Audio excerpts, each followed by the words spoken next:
오늘도 복음 말씀을 듣다가 오직 복음만이, 오직 예수만이 나의 자랑, 나의 기쁨임을 깨닫고 확인하는 시간 되시기를 바랍니다. 또 확인만 하지 마시고 그 복음, 그 예수님을 주변 사람들에게 자랑하는, 나의 자랑, 나의 기쁨, 영원한 복음, 그 복음을 자랑할 수 있는 그런 삶으로 이어지기를 간절히 원합니다.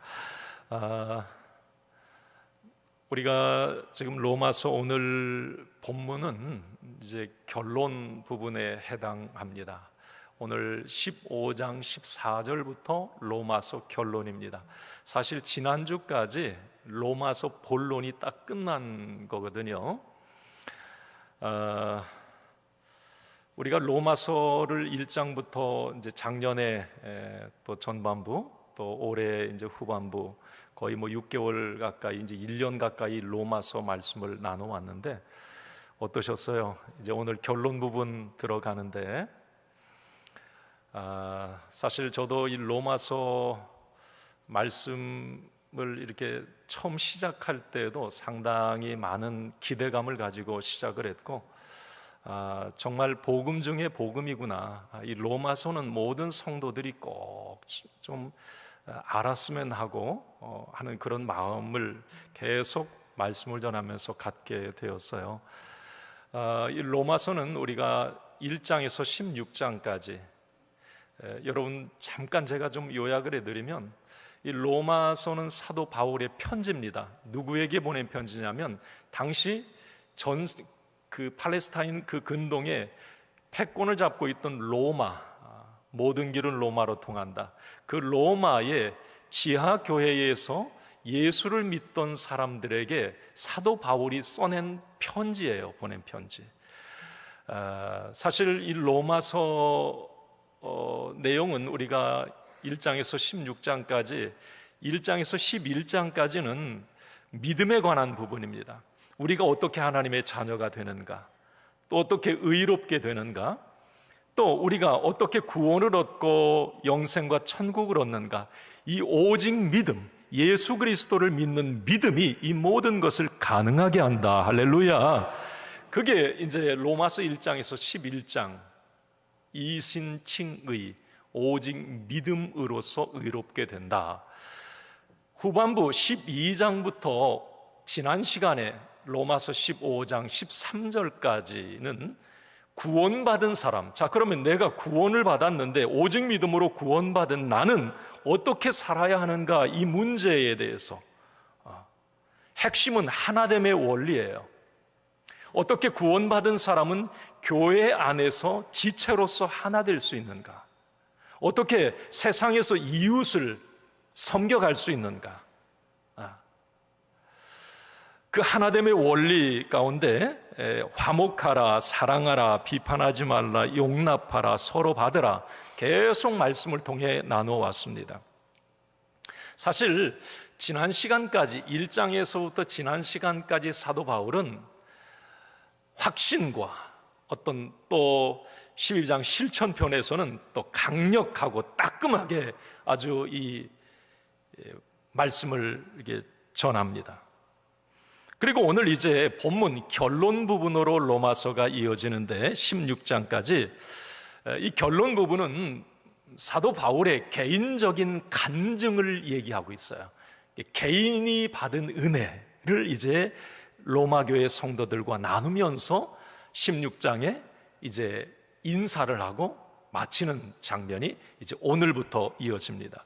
사실 우리가 로마서 결론, 결론 부분이 뭐가 그렇게 중요할까, 본론이 중요하지 않나? 아니에요. 이 결론 부분은 사도 바울이 그동안 이야기했던 모든 부분을 함축해서 결론을 맺고 있기 때문에 너무 중요한 부분이 또 오늘부터 시작이 됩니다. 아마 이제 오늘이 10월 첫째 주일이니까 10월 마지막 주 한번 3번 정도 말씀을 이렇게 전하면 로마서가 10월 말 정도 딱 맞게 맞춰질 것 같아요. 이 로마서의 결론 부분은 바울의 어떤 따뜻함, 그 로마 교회 성도를 향한 그리움, 진한 사랑이 묻어 있습니다. 본론에 막 강력하게 권면하고 막 질책하고 훈계하는 그 모습과는 약간 좀 상반되게 부드럽습니다. 마지막 인사를 해야 되니까. 오늘 그래서 이 결론 부분의 핵심이 나의 자랑, 나의 기쁨, 영원한 복음, 오늘 말씀의 제목이기도 한데요. 자, 바울이 오늘 이제 결론 부분에서 그런 이야기를 해요. 내가 자랑할 게 있다라고 얘기를 해요. 로마 교회 성도들을 향해서 믿음 얘기하고 예수님 얘기하고 이렇게 살라고 얘기했던 이 바울이 정말 내가 받은 은혜, 너무 큰 은혜가 있고 또 내가 자랑하고 싶은 게 거기 있다고, 이건 꼭 들어달라고 이 결론 부분에서 개인적 간증을 하거든요. 한번 우리 17절 오늘 말씀 같이 읽어봅시다. 시작. 그러므로 내가 그리스도 예수 안에서 하나님의 일에 대하여 자랑하는 것이 있거니와, 내가 자랑하는 것이 있다, 자랑하고 싶은 것이 있다. 바울은 뭘 자랑하고 싶었을까요? 여러분들은 뭘 좀 자랑하고 싶으세요? 명절에 모이면 뭐 자랑하실래요? 바울은 하나님의 일에 대해서 내가 자랑을 한다고 그러는데, 여기 자랑이라고 하는 영어 성경 혹시 가지고 계신 분들 딱 보면 이 자랑이 프라이드가 아니에요. 이 프라이드는 개인적 자랑을 얘기합니다. 바울은 그 자랑에 대해서 얘기하는 게 아니라 영어 성경에 보면 글로리 이렇게 되어 있어요. 영광. 그러니까 하나님이 영광 받으실 만한 일을 내가 했는데 그 일들을, 하나님이 기뻐하시는 일들을 나는 너희들에게 자랑하고 싶다, 이렇게 말을 합니다. 그렇다면 바울이 그렇게 자랑하고 싶어 했던 건 무엇일까? 로마서에도 간간히 나타나지만 바울은 입만 열면 그 자랑을 해댔어요. 바울의 서신서에서 계속 나오는 이야기들입니다. 결정적으로 갈라디아서 6장 14절 상반절에 보면 바울이 이렇게 얘기를 합니다. 읽습니다. 그러나 내게는 오직 우리 주 예수 그리스도의 십자가 외에 결코 자랑할 것이 없으니. 바울은 뭘 자랑한다고요? 예, 십자가. 예수 그리스도의 십자가 외에. 바울의 자랑은 예수 그리스도의 십자가, 오직 그 복음 하나였다라고 바울은 계속 얘기를 합니다. 그 복음을 자랑하다가 매를 맞고 감옥에 갇히고 결국은 순교합니다. 오늘 로마서 결론 부분에서 바울은 자신이 그 복음을 왜 그렇게 자랑했는지, 어떻게 자랑했는지를 간증하고 있습니다. 여러분, 예수 믿으면 아멘 합시다. 아멘입니까? 복음을 만나셨으면 아멘 합시다. 자, 그래요. 그러면 여러분, 우리는 우리의 삶의 자리에서 바울은 이렇게 나의 자랑은 오직 예수 그리스도의 십자가, 구원의 십자가, 그 십자가만을 자랑하고 싶다고 얘기했는데, 그 복음을 만난 저와 여러분 어떻습니까? 오늘 우리가 좀 그런 결단을 했으면 좋겠어요. 조금이라도 복음이 드러나고 복음을 자랑하고 그 복음을 통해 주신 은혜들을 간증하는 일들이 저와 여러분들을 통해서 삶의 자리에서 일어나기를 원합니다. 자식 자랑, 아파트 자랑, 자신이 잘난 것, 이 프라이드 자랑, 이거 말고 글로리, 하나님의 일을 자랑하는 이 프로테이지가 좀 높아지기를 간절히 원합니다. 예. 그리고 바울을 보면서 그런 생각을 갖게 돼요. 자, 그러면 이제 바울은 자기가 이제 자랑하고 싶어 하는 것들이 자기 자랑 아니에요. 바울은 참 잘난 사람입니다. 자기 자랑 엄청나게 했던 사람이에요. 예수님 만나기 전에 진짜 배운 것도 많고 자랑할 것도 엄청 많았고요. 사실이었고, 그러나 예수 믿은 이후에 십자가 이외에는 모든 것을 배설물로 여겼어요. 그것 절대 자랑하지 않고 입만 열면 예수 그리스도의 그 십자가를 자랑했다는 말이죠. 자, 그런데 오늘 바울이 이제 십자가 자랑 그 이전에 오늘 개인적인 간증을 하는데, 나는 내가 받은 은혜가 너무 커서 내가 받은 은혜를 먼저 말하고 싶어요, 이렇게 얘기를 해요.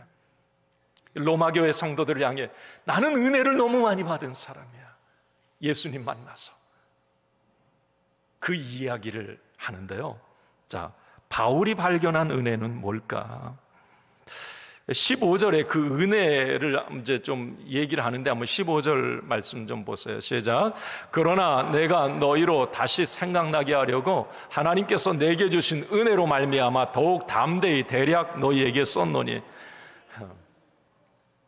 자신이 받은 은혜를 이 로마서를 통해서 썼다는 말이에요. 내가 받은 은혜, 내가 받은 은혜. 여러분, 은혜라고 하는 이 단어를 우리가 많이 쓰는데, 은혜는 뭐예요? 두 가지가 들어가야 돼요. 하나는 자격이 없는 사람이, 두 번째는 거저 공짜로 받을 때 그걸 은혜라고 그래요.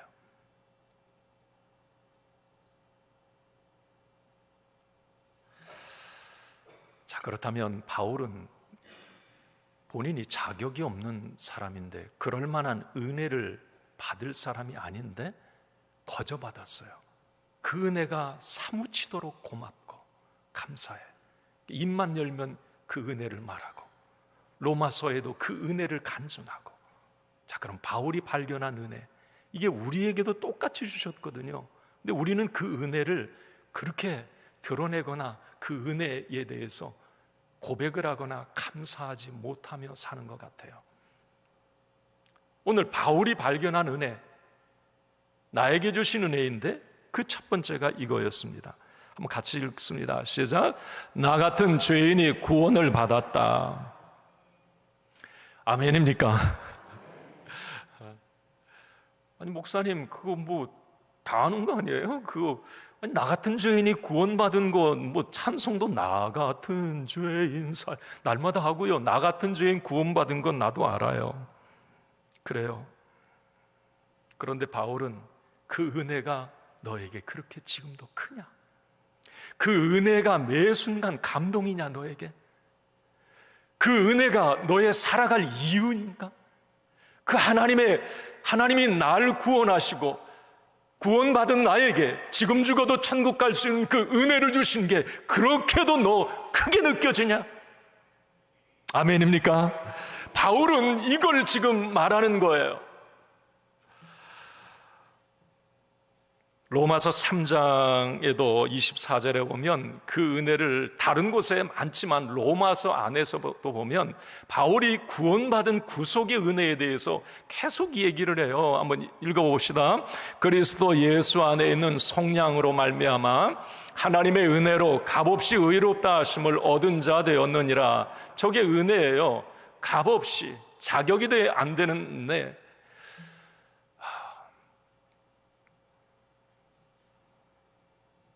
로마서 5장 2절에도 동일한 말씀이 있어요. 읽습니다. 또한 그로 말미암아 우리가 믿음으로 서 있는 이 은혜에 들어감을 얻었으며 하나님의 영광을 바라고 즐거워하느니라. 이 은혜에 들어감을 얻었다, 이건 구원받았다, 이것을 나는 너무 감사하다, 이 은혜가 내게는 너무 크다. 바울의 진심은 로마서에서 그 이야기예요. 이 로마 교회 성도들이요, 당신들도 하나님이 당신 같은 사람을 구원했다고 하는 것, 선택해 특별히 뽑아 하나님의 자녀가 되게 했다는 것, 이것 당신들도 이 은혜에 감사하고 감격해야 됩니다. 그렇게 살았으면 좋겠습니다. 바울의 이 진심이 여기에 담겨 있습니다. 그렇습니다. 은혜 중에 은혜, 가장 본질적인 은혜는 바로 구속의 은혜입니다. 날 구원하신 은혜, 나 같은 죄인 살리신 은혜, 나에게 영생과 천국을 소유케 하신 은혜. 여러분, 이 은혜에 대한 감격과 감사가 날마다 찬송으로 울려 퍼지기를 원합니다. 할렐루야.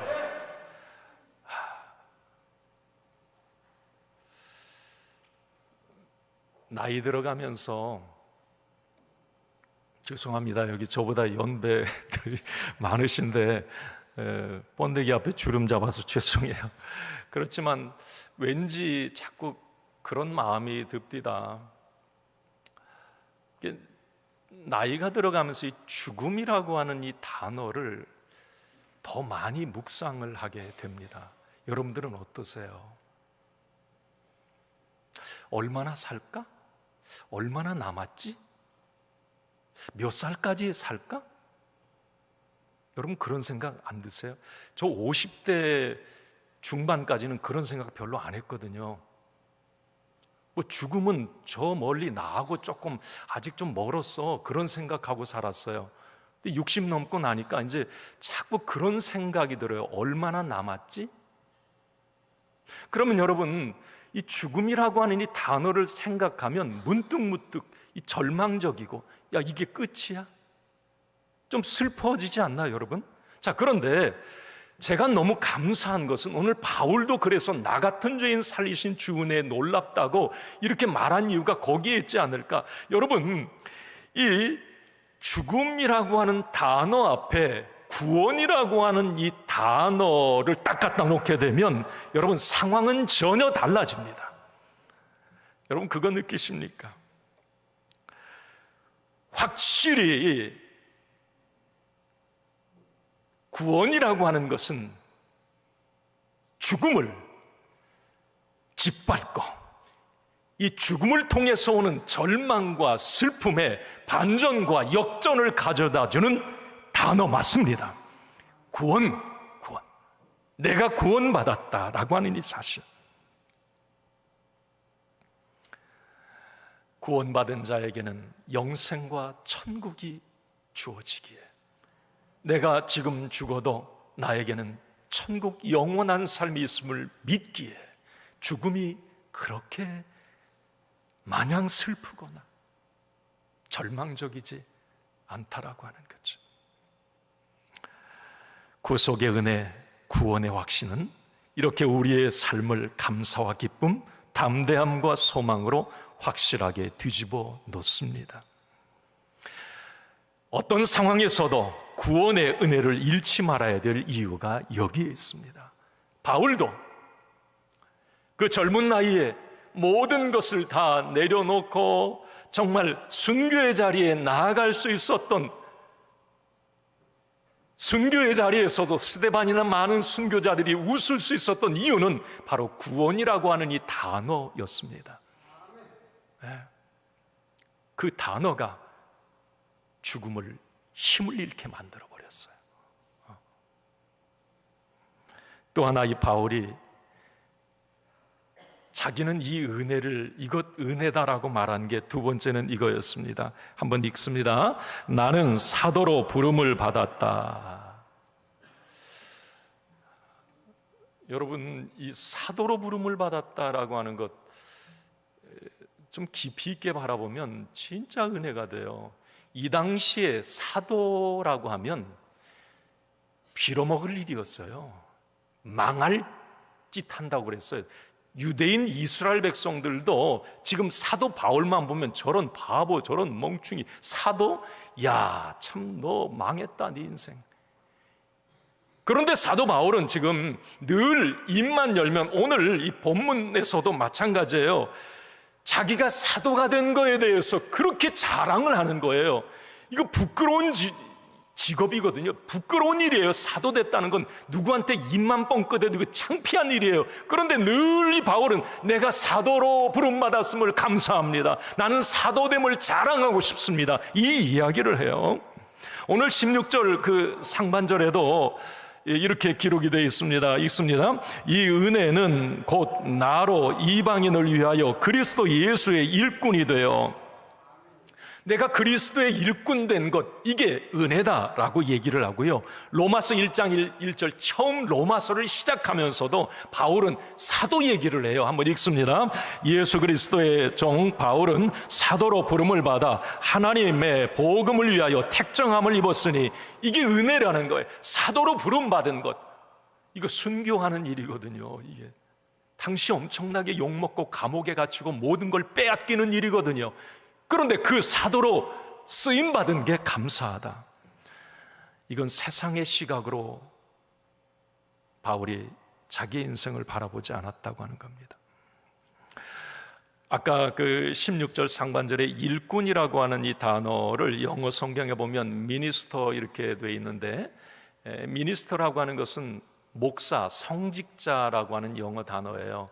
여러분, 일꾼이라고 하는 단어 영어 성경 NIV 성경에 보면 미니스터 이렇게 되어 있어요. 이걸 세상적인 단어로 쓰면 정부의 장관들을 그러니까 이 미니스터는 한마디로 아주 크고 중요한 일을 하는 사람을 미니스터라고 그래요. 근데 이게 이제 헬라어에서 파생됐다면, 여러분, 이 미니스터의 원래 의미는 하나님의 일, 거룩한 일, 하나님의 아주 크고 중요한 일을 감당하는 사람을 미니스터. 바울은 지금 자기가 미니스터, 아주 너무 하나님 앞에 중요한 일을 하고 있다라고 생각을 하는 거예요. 그렇기 때문에 세상 사람들은 사도라고 하는 직분을 우습게 여기고 조롱할지라도, 사도라고 하는 직분 때문에 잡혀가고 감옥에 가고 순교를 당할지라도, 나는 이 사도로 부름을 받은 것, 하나님의 일 중에 가장 크고 귀한 일을 하는 이 일에 내가 부름받고 쓰임받은 것, 나는 이게 은혜 중에 은혜입니다 라고 말하고 있어요.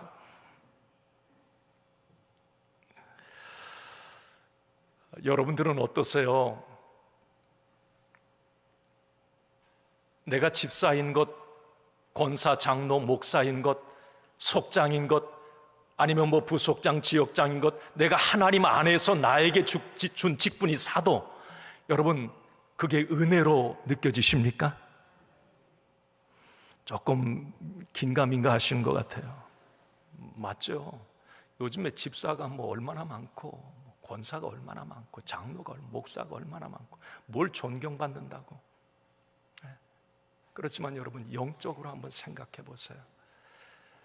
나를 구원하신 것도 하나님의 은혜, 나 같은 죄인 살리시고 나에게 천국을 주신 것도 하나님의 너무 큰 은혜인데, 이 땅을 살아가는 동안에 짧은 인생, 그 기간 동안에 내가 하나님의 거룩한 일에 사도로 부름받아 무엇인가 쓰임받고 있다고 하는 것, 여러분, 이건 은혜 중에 은혜인 거예요. 아까 2부 예배 때 그랬어요. 교사들, 여러분들이 어떻게 예수 안 믿었으면 무슨 내 자식들이나 좀 신경 쓰고 뒷바라지 하다가 내 인생 마치겠지, 어떻게 다른 사람, 다른 제자들, 다른 아이들의 미래를 위해 기도해주고 그 영혼의 말씀을 심고 그들을 미래의 영적 지도자로 세우는 일에 어떻게 그 교사로 당신이 부름받을 수 있어? 예수 안 믿었다면 어떻게 천하보다 귀한 한 영혼, 그 영혼을 전도하겠다고 여호수아 전도대하고 온유 행복축제하고, 여러분, 이건 예수를 안 믿었다면 나나 먹고 살다 죽을 인생이 예수 만나서 다른 사람의 영혼을 돌보고 그 영혼을 구원하고 다른 사람 가정의 회복을 위해서 기도하고 중보하고, 여러분, 이렇게 값진 인생, 여러분, 이게 은혜인 거예요. 세상은 다 자기만을 위해 살아요. 그렇지만 예수 믿는 사람은 그렇지 않아요. 아직도 구원받지 못한 다른 사람, 형제들, 이웃들, 직장 동료들, 그들의 영혼을 보면서 불쌍히 여겨요. 미니스터란 말이죠. 우리는 이 자존감을 우리가 가져야 돼요. 나는 그냥 나 하나 구원받은 것도 감사한데, 하나님께서 나를, 우리 주일교회 안에, 여러분, 우리 시온 찬양대도 마찬가지죠. 시온 찬양대, 내가 어떻게 세상에 예수 안 믿었으면 노래방이나 가서 혼자 나 즐거움을 위해서 노래하지, 이렇게 하나님의 영광을 위해 찬양할 수 있겠느냐 말이죠. 예, 그것도 매주일 힘들지만. 예. 이 은혜인 거예요. 은혜. 가만히 생각하면 내가 어떻게 내 짧은 인생에 이런 일을 영적으로 할 수 있는가? 세상 사람들은 알아주지 않아요. 뭐 찬양대 한다고 뭐 막 박수 쳐주지 않고요. 내가 교회 안에서 뭐 어떤 일 한다고, 전도대 한다고 막 뭐 잘한다고 그렇게 하지 않아요. 세상은 알아주지 않아도 여러분, 하나님 안에서는, 하나님의 시각 관점에서는 그 직분과 사명은 너무 크고 중요한 미니스터 성직이라고 하는 걸 우리는 잊지 말아야 됩니다. 주 내게 부탁하신 일 천사도 흠모하겠네. 화목해 하라신 구주의 말씀을 온 세상 널리 전하세. 주 내게 부탁하신 일, 이게 천사도 사모한다는 거예요. 천사도 흠모하는 일이라는 겁니다. 하나님이 내게 맡기신 그 하나님의 일이, 이 사도라고 하는 어떤 지체로서 뭔가 교회 안에서 어떤 일들을 하는 이 귀한 일이 천사도 흠모하는 일이라는 거예요. 그게 은혜로 깨달아지길 원합니다. 바울이 마지막 결론적으로 자기의 자랑을 얘기하는데, 나의 자랑은 오직 이거였어요. 한번 읽습니다. 하나님의 제사장으로 부름받은 것을 자랑한다. 16절 하반절입니다. 한번 같이 읽습니다. 하나님의 복음의 제사장 직분을 하게 하사 이방인을 제물로 드리는 것이 성령 안에서 거룩하게 되어 받으실 만하게 하려 하심이니라. 아멘. 자, 여기 이제 이 로마 교회 성도들을 향해서 바울이 오늘 조금 다른 색깔을 이제 좀 보여줘요. 참 바울이 너무 이 통찰력 있게 이 복음을 해석하고 있다는 걸 지울 수가 없습니다. 이게 무슨 얘기냐면, 바울은 복음 전하는 일, 전도하고 영혼 구원하는 일을 제사 드리는 것으로 얘기를 해요. 지금 자신을 하나님의 복음의 제사장 직분을 감당하는 사람이다라고 얘기를 하는 거예요. 그러니까 바울이 이제 복음 전하면서 이방인들에게 전도를 하면서 그것을 이제 제사라고 이렇게 얘기를 하고, 자신은 그 제사를 하나님께 이방인들의 영혼을 올려드리는 제사장이다, 하나님의 복음의 제사장이다, 이렇게 얘기를 하는 거예요. 여러분, 이 제사의 의미를 우리가 좀 알아야 되는데, 창조주 하나님께 우리 인간이, 죄인인 인간이 나아갈 수 있는 방법은 하나도 없습니다. 구약의 율법에 의하면 절대 하나님과 하나 될 수 없어요.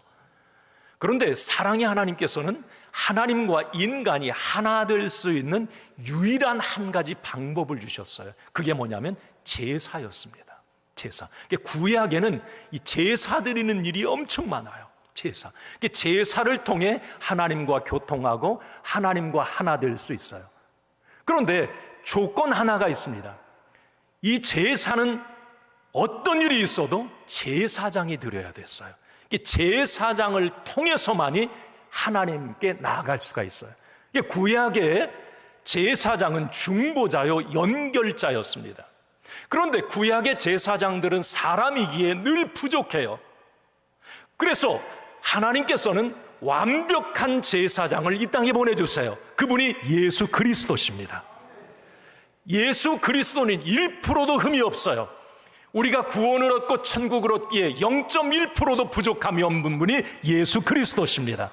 성경은 그 예수 그리스도가 하나님과 우리를 완벽하게 연결하는 위대한 연결자, 대제사장이라고 성경은 말합니다. 히브리서 4장 말씀에 보면 이렇게 되어 있어요. 한번 히브리서 4장 14절입니다. 그러므로 우리에게 큰 제사장이 계시니 승천하신 이 하나님의 아들 예수시라. 우리가 믿는 도리를 굳게 잡을지어다. 아멘. 히브리서에서는 계속 예수님이 영원한 대제사장, 하나님과 우리를 연결하는 위대한 연결자라고 얘기를 합니다.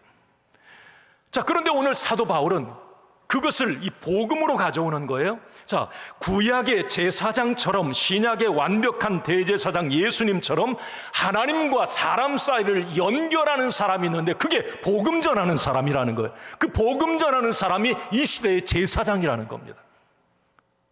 자기도 하나님께서 이방인을 위해서 그 복음의 제사장으로 불러주셨고요. 자신은 그렇게 이 제사장이 된 것, 복음 전하는 일에 쓰임받게 된 게 너무 자랑스럽다고 그걸 자랑하고 있습니다. 하나님께서는 저와 여러분들에게도 제사장의 직분을 주셨습니다. 베드로전서 2장 9절 말씀에 우리를 왕 같은 제사장으로 불러주셨어요. 이 시대에 여러분, 나를 통해서 우리 자녀들, 남편, 친구, 이웃, 그들의 영혼을 하나님께 제물로, 제사로 올려드리는 그 제사장, 하나님과 연결시켜주는 그 제사장, 저와 여러분들이 되어야 되는 것이죠. 바울이 그것을 자랑하는 거예요. 네.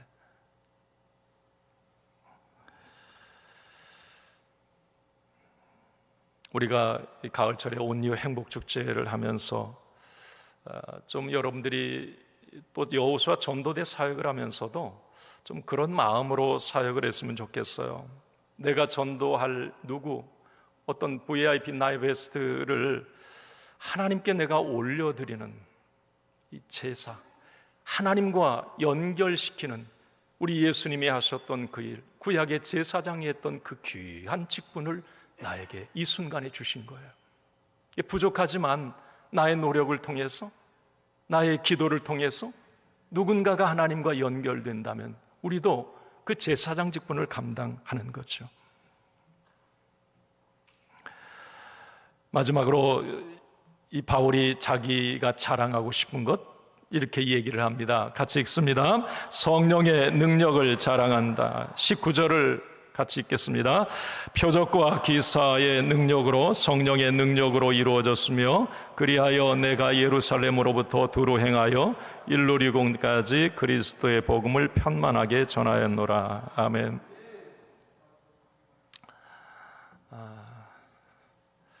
이게 무슨 말인가 하면 바울은 자신이 이방인들에게 복음을 전할 때 표적과 기사와 같은 성령의 능력이 참 많았다고 간증을 합니다.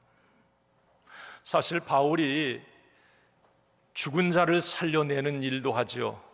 유두고 같은 경우는 떨어져 죽은 살려내요.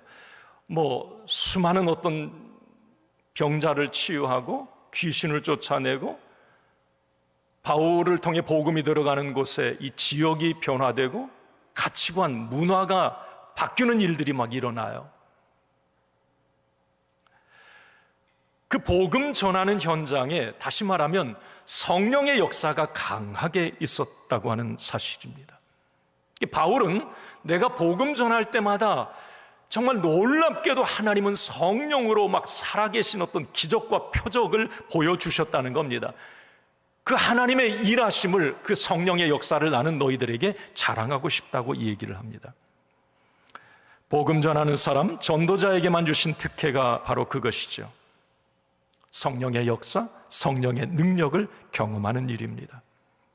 성경의 대부분의 기적과 표적, 치유와 회복의 역사는 복음 전하는 현장에서 일어났습니다.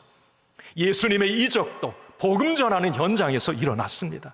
사도행전, 성령행전, 기적의 행전이라고 하는데 사도행전은 복음 행전이에요. 복음 전하는 현장에서 놀라운 역사들이 일어났습니다. 왜 그렇습니까? 이 복음은 하나님이 가장 기뻐하시는 일이기 때문에 그렇습니다. 복음 전하는 일은 하나님이 가장 기뻐하시는 일이에요. 그리고 복음 자체는 능력이기 때문에 그 복음, 예수의 생명이 들어가는 곳마다 지역과 사람이 그렇게 변화되었던 것입니다. 여러분, 저와 여러분들을 통해서 우리가 복음을 전할 때에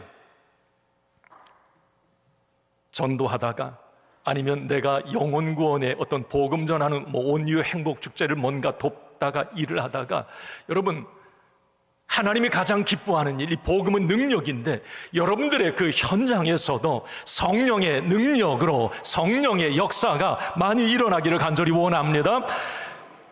마가복음 16장 17절과 18절 말씀에 보면 이렇게 되어 있어요. 한번 읽습니다. 시작. 믿는 자들에게는 이런 표적이 따르리니 곧 그들이 내 이름으로 귀신을 쫓아내며 새 방언을 말하며 뱀을 집어 올리며 무슨 독을 마실지라도 해를 받지 아니하며 병든 사람에게 손을 얹은즉 나으리라 하시더라. 아멘. 그냥 띄워줘 보세요. 이게 여러분 15절에 보면 마가복음 16장 15절에 믿는 자들에게는 이건 온 천하에 다니며 복음을 전하는 자들에게는 이런 표적이 따르니 이 이야기입니다. 이게 복음 전하는 하나님이 가장 기뻐하시는 복음이 나를 통해서 전파될 때에 하나님은 나에게 내 삶에 놀라운 성령의 역사를 이루어 주신다라고 하는 약속이죠. 엉뚱한 말 같지만 여러분, 성경적 권면을 하나 드린다면 이런 생각을 해요. 어떤 큰 문제에 대한 해결과 응답을 내가 원한다면 하나님이 가장 기뻐하시는 복음 사역에 헌신해 보십시오. 성령께서 어떻게 일하시는지 체크해 볼 만합니다. 한번 체크해 보세요. 내가 뭔가 지금 몸이 아파. 자, 그렇다면 여러분 복음 전하는 현장에 함께 해 보십시오. 우리 여호수아 전도대도 있고요.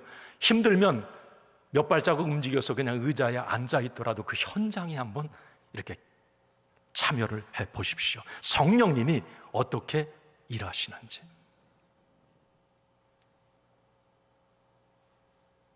이건 성경의 역사입니다. 바울은 지금 그걸 자랑한다고 얘기를 해요.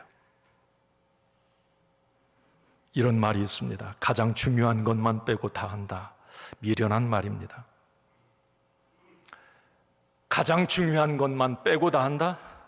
교회에서 여러 가지 사역이 있습니다. 다 귀하고 아름답고 꼭 필요합니다. 그러나 그 중에서 더 귀하고 아름다운 사역을 꼭 하나 꼽으라면, 성경 전체를 통틀어서 하나님이 가장 기뻐하시는 일을 꼽으라면 그것은 복음을 통해 생명을 살리는 일입니다. 여러분 한번 생각해 보세요. 몸의 지체들 다 귀합니다. 쓸모없는 것 하나도 없어요. 우리를 그리스도의 몸의 지체라고 하잖아요. 다 귀해요. 모든 일은 다 귀합니다. 그러나 여러분, 심장이 멈추면 다 죽습니다. 심장은 지체 중에 어떻게 보면 가장 중요한 것이라고 할 수 있어요. 자, 영혼 구원이라고 하는 것, 전도라고 하는 것은 교회의 심장이고 그리스도인의 그 심장이 멈추면 죽습니다. 가장 중요한 그 심장이 멈추지 않도록 하는 것이 사는 길이죠.